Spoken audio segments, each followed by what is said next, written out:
CDS general Anil Chauhan గారు కొన్ని నర్మగర్భ నిజాలు, జీర్ణించుకోలేనటువంటి నిజాలు చెప్పారు. ఆయన భారతదేశం కూడా సుదీర్ఘ యుద్ధాలు చేయడానికి సిద్ధంగా ఉండాలి, చేయాల్సిన అవసరం వస్తోంది.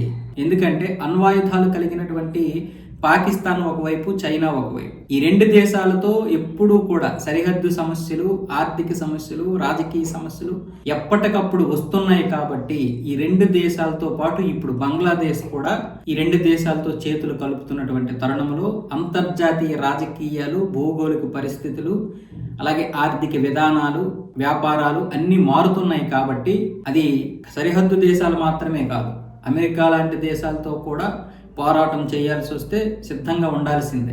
కాబట్టి భారత్ కూడా సుదీర్ఘ యుద్ధాలకి అన్ని సిద్ధం చేసుకోవాలి.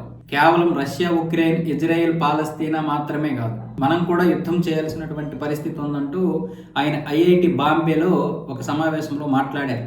కృత్రిమ మీద, quantum computing, edge computing, robotic, hypersonics ఇలాంటివన్నీ కూడా మొత్తం యుద్ధ పరిస్థితుల్ని మార్చేశాయి. మనం కూడా వీటిని సిద్ధంగా పెట్టుకోవాలి. అన్ని విధాలుగా ఇప్పుడు భారత్ అయితే పరిశోధనల దశలో ఉంది, కొన్నిటిని తయారీ దశలో ఉంది. ఇంకా మనం పూర్తిగా వీటి మీద దృష్టి పెట్టాలి, పరిజ్ఞానం సంపాదించాలి, వాటి మీద పట్టు సాధించాలి.